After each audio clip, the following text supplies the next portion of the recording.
chers lecteurs et chers consommateurs, aidez-nous et le réseau Plus que Pro à protéger, défendre les droits et les intérêts qui sont les vôtres et ceux de nos chers consommateurs de France. Et combattre le cancer que constituent ces pseudo-youtubeurs de l'intox et la désinformation. Parce que nous on ne triche pas de calomnie, on dit la vérité. Vous avez l'opportunité de vous abonner à la seule chaîne YouTube qui vaille. À vous de jouer. Merci de nous avoir donné votre confiance. Zach Talange, réseau Plus que Pro. Merci de nous suivre et de nous faire confiance. Alors aujourd'hui, l'objectif c'est comme toujours, principe de transparence de l'établissement, montrer qu'est-ce qu'on fait, qui on est au quotidien. Voilà, quel est l'objectif de nos documents vidéo. Principe de transparence pour montrer qu'on peut nous faire confiance. L'objectif, restaurer la confiance devant nos chers consommateurs. Alors, ici, on est sur une Ford Focus à liquide TDCi. Donc là, on retrouve par exemple les éléments du moteur Peugeot DV6, avec par exemple ici le capteur, pression carburant. Donc c'est marrant, c'est intéressant de constater que finalement on retrouve pas mal d'éléments de la pompe HP aussi, des moteurs PSA. Voilà, la pompe HP qui ressemble étrangement. Ici vous avez le débit, ici le capteur de régulation carburant. Donc voilà, débit et régulation. Voilà, les deux pièces là on va les remplacer. Alors exceptionnellement, on a demandé au client d'aller récupérer les pièces sur un site internet. Alors il faut faire très attention au niveau des sites internet en termes de qualité pièces. Dans 99,9% des cas, la qualité n'est pas au rendez-vous. Nous, on connaît le site internet qui va délivrer vraiment des pièces d'origine. Pourtant, c'est pas un site d'un constructeur, un site d'origine, mais voilà, on a confiance parce qu'on les connaît bien, on connaît le PDG, donc voilà. On a envoyé le client acheter ses pièces sur ce site. L'objectif, remplacer donc les deux pièces qu'on vient de vous montrer. Vous voyez ici la régulation, ici le débit, les pièces qu'on retrouve ici, voilà. Alors, il faut comprendre qu'au départ, le client a été voir un petit peu partout, a fait plusieurs garages. Et à chaque fois, on ne lui a pas trouvé la panne. Voilà.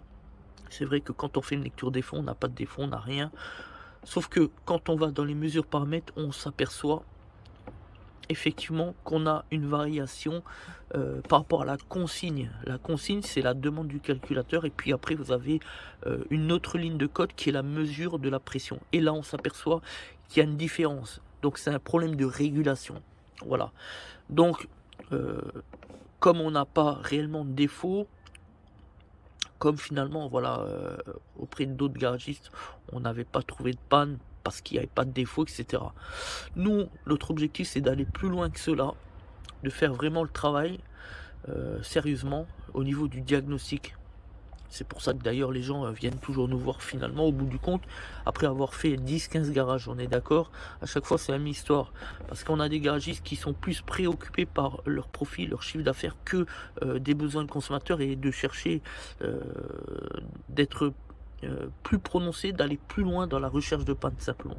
Voilà, donc ça c'est ce qu'on aime bien faire. Donc nous on sait aussi par expérience qu'on a souvent des problèmes de régulation et de débit. De toute façon sur les pompes comme ça, c'est un petit peu le même problème qu'on retrouve sur les moteurs 2 litres 136 HDI chez Peugeot PSA, tout simplement Peugeot Citroën. Voilà, d'ailleurs ici vous retrouvez le capteur pression carburant, vous voyez la même tête, le même visage que sur les moteurs PSA. D'ailleurs le débit c'est pareil, la même tête, voilà, etc. Donc là ce qu'on va faire, on va remplacer donc les deux pièces fournies par le client, on l'a dit. Ce sont des pièces qui y ont été fournies par le client, mais exceptionnellement. On n'accepte jamais les pièces fournies par le client que lorsque on le demande, on le propose. Voilà, pour les besoins de notre plan de charge, parce que voilà, on n'a pas toujours le temps, etc., de gérer ce genre de choses, surtout un véhicule en panne comme ça. Donc voilà, on laisse le client aller chercher ses pièces sur un site internet que nous avons sélectionné. pour qu'il n'y ait pas de malentendu et pour que la qualité soit au rendez-vous. C'est extrêmement important, puisqu'on le sait, dans 99,9% des cas, les sites internet vont proposer des pièces de très mauvaise facture à l'endroit des particuliers et des centrales d'achat, ce qui est la différence entre, pour les équipementiers, entre vendre à un particulier, à une centrale d'achat, ou vendre à un constructeur avec l'application d'un cahier des charges, voilà, ce qui est totalement différent. C'est pour ça que la même pièce pour la même référence, pour donc le même véhicule, eh bien la qualité ne sera pas la même dès lors que l'équipementier va la commercialiser à l'endroit du constructeur. Donc là, on aura une qualité pièce totale, top, que lorsqu'elle sera vendue donc à destination des particuliers, c'est-à-dire par l'objet des centrales d'achat. Voilà, les petits revendeurs de terrain, etc. Et là, vous aurez une pièce de mauvaise qualité. Pourquoi? On l'a déjà expliqué dans une autre vidéo, c'est une question de profit, une question de crise financière depuis la subprime de 2009, etc., etc. Voilà, on va pas refaire le sujet, pour aller sur notre chaîne YouTube, on a déjà fait un document là-dessus, voilà. Donc, pour remplacer, il n'y a pas vraiment de précaution, hein. D'un point de vue technique, on débranche les connecteurs. Voilà, on va débrancher la durite HP là, qui sort du papillon ici, de distribution. Et puis après, on va desserrer les vis tout simplement avec les clés opportunes, tout simplement. Voilà. Donc on vous donne rendez-vous dans quelques temps pour la dépose de ces deux éléments. Et à la fin du remplacement de ces deux pièces, il faudra juste faire le point, faire un télécodage avec l'aide de l'outil diagnostic, mais un vrai outil diagnostic, pas les outils à 2 balles qu'on retrouve à 30, à 50 ou à 150 euros sur le Bon Coin ou sur le net ou sur eBay ou je ne sais où encore. Voilà, un outil diagnostic ça vaut 6 000 euros, pas 30 ou 50 euros. Merci à tous et à plus tard. Voilà, donc là on vient de terminer l'intervention. Donc on a remonté la durite HP ici, la durite haute pression, qui va directement après le distributeur. Donc il va directement sur la pompe HP en dessous, vous voyez, on peut le voir ici. Voilà, la durite là. Tac, on est d'accord. Voilà. On a pris soin de bien serrer donc les deux capteurs. Donc voilà. Les deux durites. Donc les durites, attention, serrage au couple pour les amateurs, ceux qui ne savent pas. Voilà. On a rebranché donc les connecteurs. Donc voilà, après il n'y a rien d'extraordinaire, hein. On fait attention, on a bien dégraissé au niveau en dessous de l'alternateur. Donc on a dû poser évidemment un chiffon pour protéger. Évidemment, on fait attention parce que l'alternateur c'est un organe électrique. Et donc faire très attention donc avec le carburant, le gasoil. Faire très attention avec le carburant, le gasoil. Voilà. Donc maintenant, on va utiliser l'outil de diagnostic, confirmer au niveau des mesures paramètres qu'il n'y a plus de cohérence. Alors j'appelle ça la cohérence, c'est-à-dire entre l'information de la consigne, donc la demande calculateur, et l'information réellement mesurée. Voilà, qui est la réalité de la pression carburant en live, en direct. Voilà, moteur en route évidemment. Normalement, à chaque fois qu'il y a une consigne, une demande calculateur, la pression mesurée doit être exactement dessus. Bon, après, il y aura toujours des micro-différences, on est d'accord. Mais dès que vous commencez à avoir 5 ou 10% de différence, ça commence à poser problème. C'est qu'il y a un vrai problème, voilà. Après, c'est à l'analyse de chacun, on est d'accord. Voilà, c'est au ressenti de chacun. Nous, on a l'expérience professionnelle, on sait quand il y a quelque chose qui commence à dérailler ou lorsque ça tient bien, tout simplement. Donc il y a des variations à savoir, notamment autour des 3000 tours. On sait qu'il y a beaucoup de pression, beaucoup de tension à ce niveau-là. Donc là, ça doit être assez carré au niveau de la pression. Quand on est sur du 3000 tours, la pression mesurée doit bien suivre la pression consigne. On est bien d'accord. Voilà. Et aussi, à la accélération légère, au régime de ralenti, 1000-1300 tours dans cette zone-là, ça doit bien tenir. Si ça décroche, si d'un coup il y a des décrochages vers le bas, hein, comme si la voiture allait caler, tout ça, ça démontre qu'au niveau du régulateur, ça merdouille, tout simplement. Donc, nous, on a l'habitude, on a l'expérience de ça. Mais voilà, j'essaye d'apporter des éléments pour essayer de mieux comprendre comment qu'on peut trouver une panne, etc. C'est pas toujours simple, c'est pas toujours évident, c'est pas toujours facile, on est d'accord.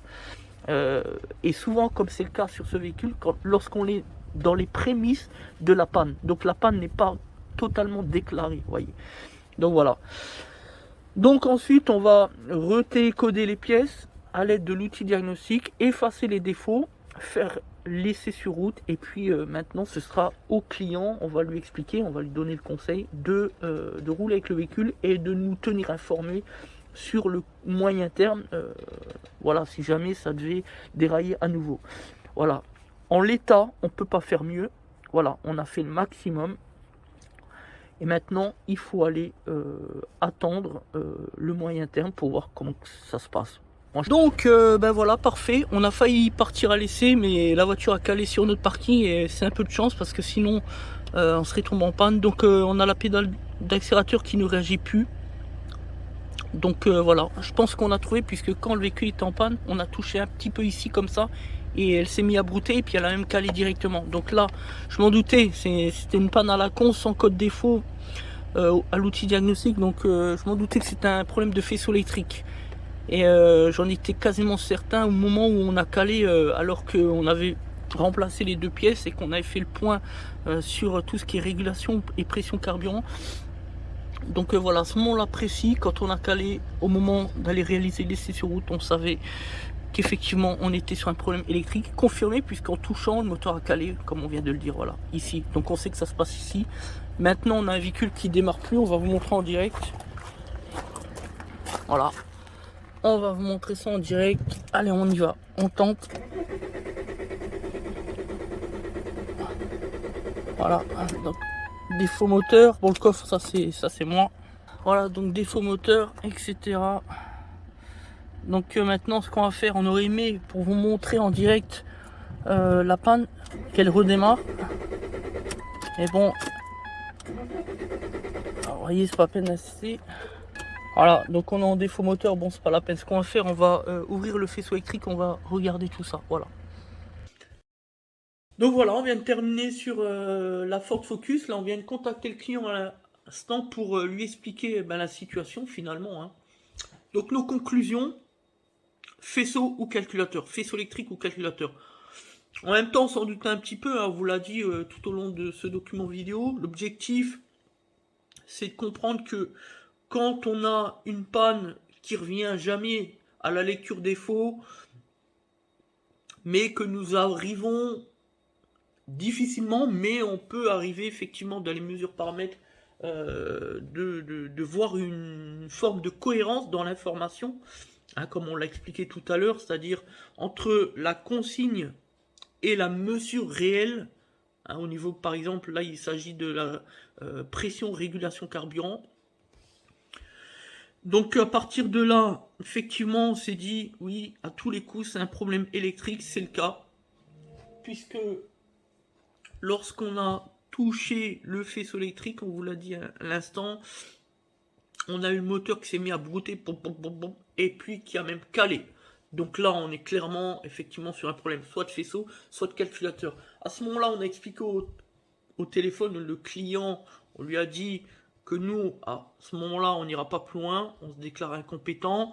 Je préfère tenir ce discours-là que passer des heures et des heures de recherche sans rien trouver.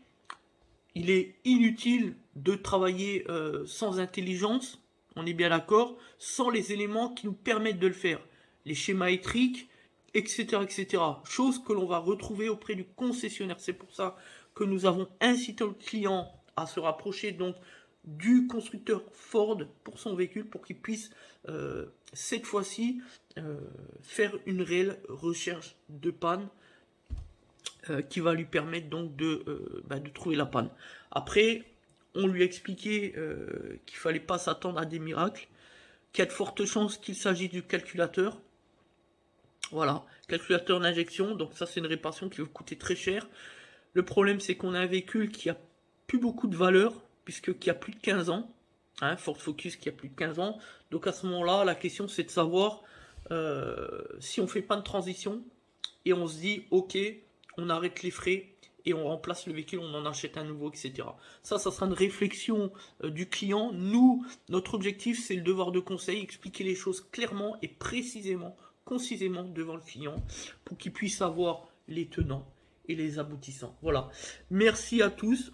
C'est dommage, j'aurais aimé réussir l'intervention, c'est-à-dire trouver la panne, en faire réflexion et puis donner le véhicule au client avec une réparation qui fonctionne. Des fois, c'est comme ça, on ne peut pas tout réussir. Il y a des pannes des fois qui sont complexes et qui ne permettent pas de trouver une solution, en tout cas à notre niveau. Voilà. Et puis je vais vous dire, c'est ça aussi être un professionnel. Savoir passer la main à des gens qui ont plus d'outils. Comme c'est le cas évidemment des constructeurs sur les indépendants comme nous ou tant d'autres. Voilà, c'est la réalité. D'ailleurs, si je pouvais donner une petite note d'humour, il faut bien leur laisser quelque chose aux concessionnaires. Voilà. Allez, merci à tous. C'était donc Des Autotransact Talence Réseau Plus que Pro. Merci de votre confiance et à bientôt.